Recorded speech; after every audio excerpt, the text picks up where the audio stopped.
తమిళనాడు రాష్ట్ర రాజకీయాలు సినిమా లెవెల్లో ట్విస్ట్లు కనిపిస్తున్నాయి. ఏ క్షణం ఏం జరుగుతుందోనన్న టెన్షన్ అందరిలో ఉంది. టీవీకే చీఫ్ విజయ్ కి షాక్ ఇచ్చేలా రాజకీయ సమీకరణాలు వేగంగా మారిపోతున్నాయి.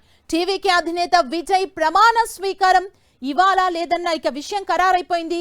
ప్రభుత్వ ఏర్పాటుకు కనీసం 118 మంది సభ్యుల మద్దతు అవసరం ఉంది. టీవీకే నుంచి 108 మంది గెలిచారు. కాంగ్రెస్ మద్దతు టీవీకే బలం 112 చేరింది. కాంగ్రెస్ మద్దతుతో ఇద్దరేసి ఎమ్మెల్యేలున్న వీసీకే సిపిఐ సానుకూలంగా స్పందించినా ఇంకా అధికారికంగా చెప్పలేదు. ఆ రెండు పార్టీలు మద్దతిచ్చినా మరో ఇద్దరు ఎమ్మెల్యేల బలం అవసరమవుతోంది. మద్దతు కూడగట్టుకునేందుకు టీవీకే వర్గాలు ముమ్మరంగా ప్రయత్నిస్తున్నాయి. విజయ్ ని 118 మంది ఎమ్మెల్యేల పేర్లను గవర్నర్ అడిగారు. దీంతో ప్రమాణ స్వీకారానికి తేదీ సమయాన్ని గవర్నర్ నిర్ణయించలేదని ప్రచారం జరుగుతోంది. దీంతో ప్రమాణ స్వీకారం ఇవాళ లేదని తేలిపోయింది. ఎన్నికల ముందు వరకు బద్ద శత్రువులుగా ఉన్న డిఎంకే, అన్నా డిఎంకే పార్టీలు ఇప్పుడు ఒక్కటయ్యే పరిస్థితులు కనిపిస్తున్నాయి. ద్రవిడ పార్టీల మనుగడకు ముప్పు వాటిల్లకుండా ఈ రెండు పార్టీలు కలవాలనే ఆలోచన చేస్తున్నాయి. బీజేపీ, కాంగ్రెస్ మినహా చిన్న పార్టీలతో కలిసి ప్రభుత్వం ఏర్పాటు చేయాలని మంతనాలు సాగిస్తున్నాయి.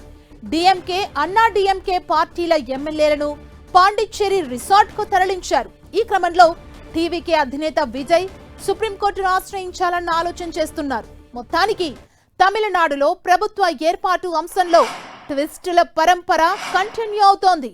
క్లైమాక్స్ వచ్చే వరకు ఎప్పుడు ఏం జరుగుతుందో అంటూ రాజకీయ విశ్లేషకులు కూడా సరిగ్గా అంచనా వేయలేకపోతున్నారు.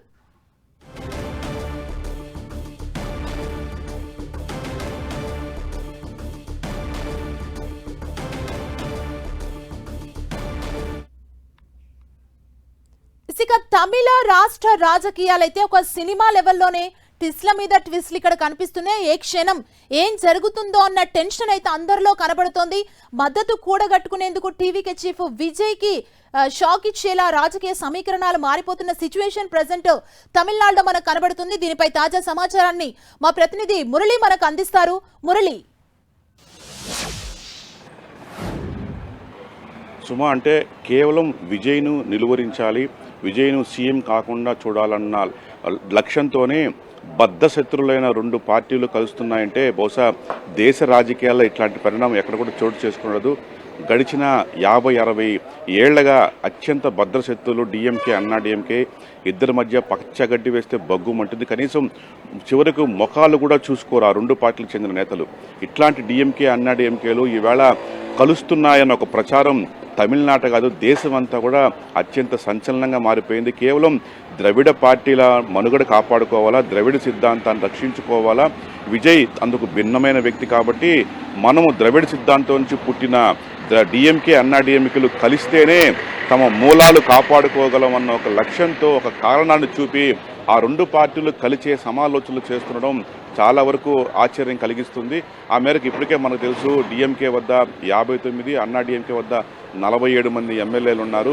ఆ ఇద్దరూ కలిసి అవసరమైతే అటు డిఎంకేలో కాంగ్రెస్ను మినహాయించి మిగిలిన పక్షాలంతా కలుపుకోవడం, ఇటు అన్నా డిఎంకేలో బీజేపీని మినహాయించి మిగిలిన పక్షాలను కలుపుకోవడం, ఆ లెక్కన మొత్తం కలుపుకుంటే 120 మార్కు ఆ రెండు పక్షాలు దాటే అవకాశం చాలా స్పష్టంగా కనిపిస్తుంది. ఆ లెక్కన విజయ్ ఎలాగో మ్యాజిక్ ఫిగర్ను అందుకోలేకపోతున్నాడు. ఆ ఫిగర్ను అందుకునేందుకు నానా తంటాలు పడుతున్న నేపథ్యంలో ఈ డిఎంకే, అన్నా డిఎంకే కూటమిలు కలిసి ప్రభుత్వాన్ని ఏర్పాటు చేయబోతున్న ప్రచారం జరుగుతుంది. నిన్న రాత్రి నుంచి ఆ మేరకు రెండు పార్టీల మధ్య సమాలోచనలు జరుగుతున్నాయి.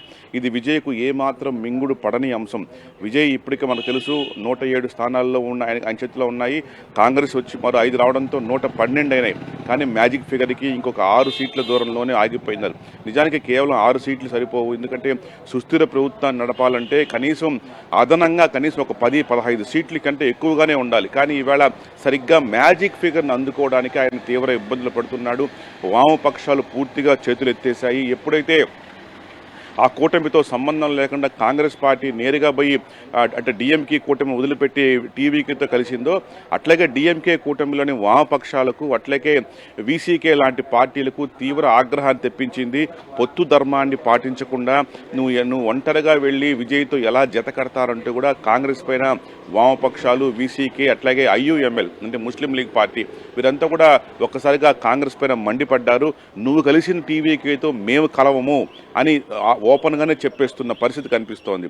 మరోవైపు అన్నా డిఎంకేలో కూడా ఒక దశలో వాళ్ళు కూడా ఏం చేయాలో పాలుపోక చివరకు అంటే విజయ్ నుంచి ఆహ్వానం లేదు, చివరకు 3వ ప్లేసుకు పడిపోయినాం. కాబట్టి ఇప్పుడు మనల్ని ఎవరు పట్టించుకోలేదని భావన అన్నా డిఎంకే ఎమ్మెల్యేలో కూడా ఉంది. ఈ నేపథ్యంలో విజయ్ మాత్రం తప్పనిసరిగా కాంగ్రెస్ వచ్చింది కాబట్టి ఆటోమేటిక్గా మిగిలిన రాజకీయ పక్షాలు అంటే సిపిఎం, సిపిఐ, వీసీకే, డిఎండికే అట్లాగే ఇంకొన్ని పార్టీలు కూడా ఖచ్చితంగా కలిసి వస్తాయని చాలా ధీమాగా ఉన్నారు. కానీ ఆయన ఊహించింది ఏమాత్రం జరగలేదు. నిన్ననే మనం చూసాం, గవర్నర్ రాజేంద్రన్ ఆయన కలిశారు. కేవలం 112 మంది ఎమ్మెల్యేల పేర్లు ఇచ్చేసి తన ప్రమాణ స్వీకారానికి ఆహ్వానించాలని కోరితే గవర్నర్ సుతరాము తిరస్కరించారు.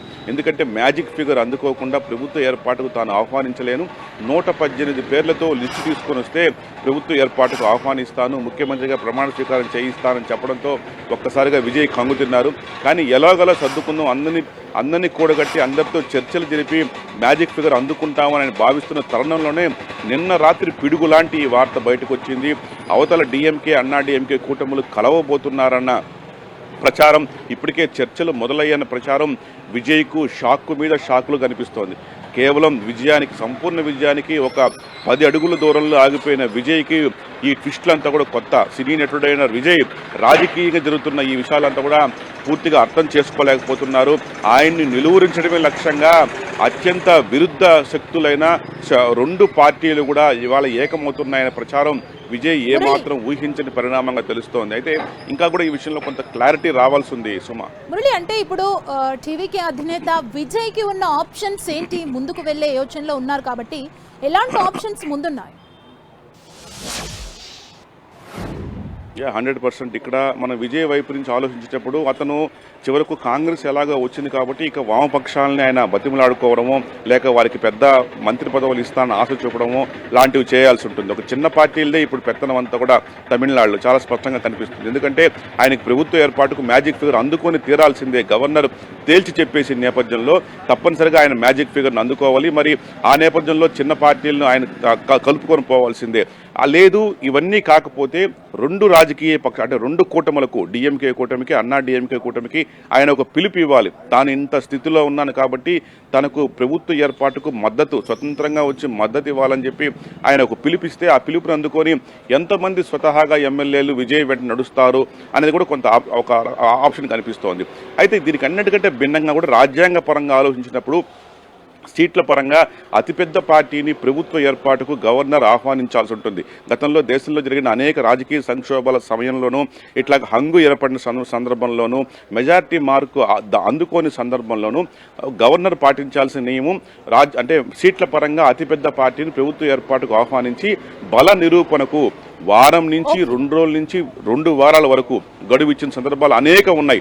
కాబట్టి ఇప్పుడు కూడా విజయ్ అవసరమైతే సుప్రీంకోర్టును ఆశ్రయించి ఆ మేరకు గవర్నర్ని తనను ప్రభుత్వ ఏర్పాటుకు ఆహ్వానించేలా తీర్పు ఇవ్వాలని సుప్రీంకోర్టును ఆశ్రయించే అవకాశం ఉంది. దీనిపైన లీగల్ ఒపీనియన్ కూడా గవర్నర్ తీసుకుంటున్నారు, అట్లాగే విజయ్ కూడా తీసుకుంటున్నారు ఈ విషయంలో ఎలా ముందుకెళ్లాలని. మరి చూడాల్సి ఉంది. ఈవేళ చాలా వరకు క్లారిటీ వచ్చే అవకాశం ఉంది. ఏం జరగబోతోంది, ఏ పార్టీలు కలుస్తాయి, ఎవరు ప్రభుత్వం ఏర్పాటు చేస్తారు అనే విషయంలో ఇవాళ కొంత క్లారిటీ వచ్చే అవకాశం ఉంది. సుమా, ఓకే, థ్యాంక్ యూ.